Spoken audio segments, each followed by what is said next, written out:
à cet événement qui nous permet de revendiquer haut et fort rien de moins qu'un changement de civilisation.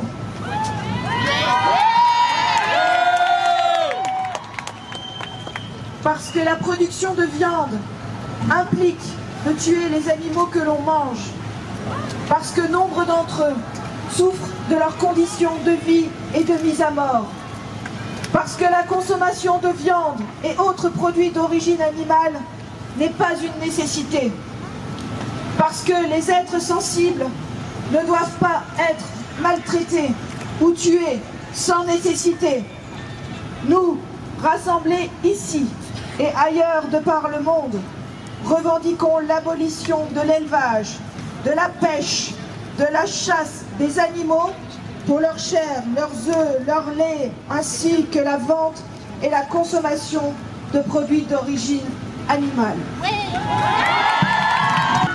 Les scientifiques reconnaissent donc la douleur, la conscience et des capacités psychiques chez les autres animaux. Quelles conséquences pratiques? Rien, nada, que dalle. Nous continuons notre méthodique machine de mort, notre cycle meurtrier infernal. On continue d'entraver la liberté des animaux en les enfermant dans des bâtiments, des cages, des bassins, des filets. On utilise des chaînes, des barbelés ou des fils électriques. On sépare les mères des petits. On groupe les animaux par lot, indifférents aux relations qui existent entre eux. Pour les faire cohabiter dans des milieux qui leur sont hostiles, dans une promiscuité poussée à l'extrême, on leur coupe le bec, les dents, la queue, les cornes pour pouvoir les entasser au max sans que les conséquences ne soient trop sévères en cas d'agression. Insémination, sélection génétique, alimentation, tout est optimisé pour produire plus, plus vite, pour qu'arrive sur le marché de la viande, du lait, des œufs, des poissons en quantité gargantuesque. En mer, les bateaux de pêche sont de véritables machines de guerre, une guerre que les animaux aquatiques n'ont aucune chance de remporter. Savez-vous que certains poissons mettent 4 heures à mourir une fois sortis de l'eau? Dois-je décrire le calvaire des transports? Avez-vous vu ces veaux nourrissons arrachés à leur mère en Irlande et trimballés jusqu'aux Pays-Bas? Et ces poulets entassés violemment dans des caisses, les ailes ou les pattes coincées dans la précipitation du chargement? Et dans les fermes aquacoles, avez-vous vu ces poissons aspirés brutalement dans une cuve avant d'être déversés à l'abattoir? Dans les élevages, dans les abattoirs, sur les bateaux de pêche, toutes les méthodes de mise à mort sont jugées ignobles dès lors qu'on peut les rendre publiques.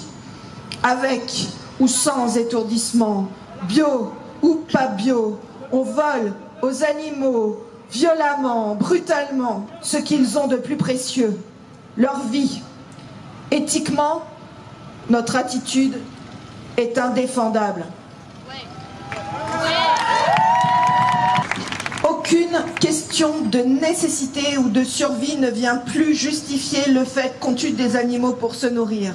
Pourtant, on n'a jamais tué autant d'animaux qu'aujourd'hui, époque où on n'en a plus besoin du tout.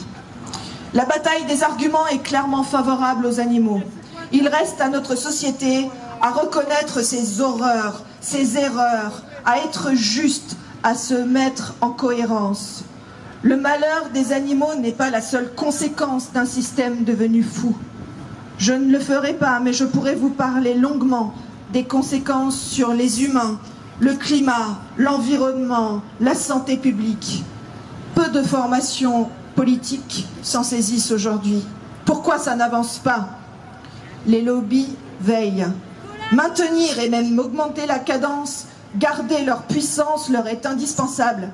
Sinon, ils sont voués à faiblir et à disparaître.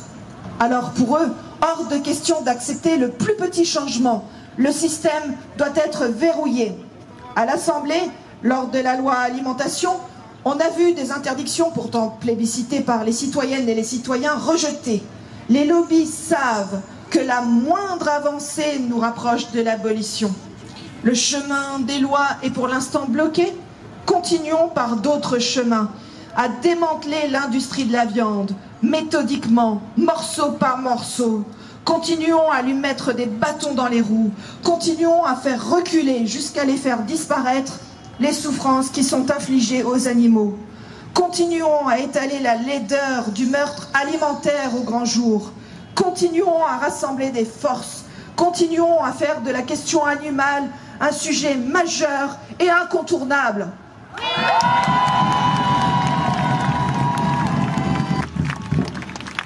La baisse de la consommation de viande, l'actualité chaque semaine, riche de l'ensemble de nos actions pour les animaux, les engagements à bannir les formes d'élevage les plus cruelles, la hausse de la consommation des produits végés, tous ces signes doivent nous encourager à ne rien lâcher, car malgré la force des lobbies et des habitudes, ce monde bouge.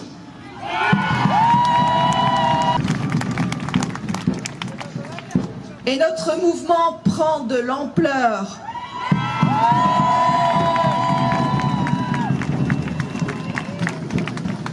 Des stratégies, parfois fort différentes, voient le jour.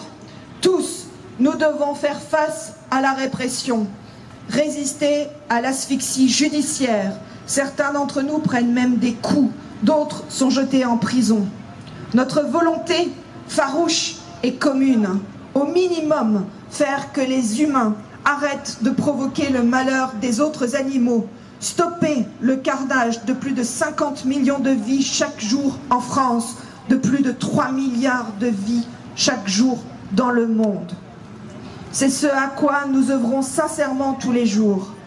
C'est ce que nous revendiquons ensemble, haut et fort, aujourd'hui.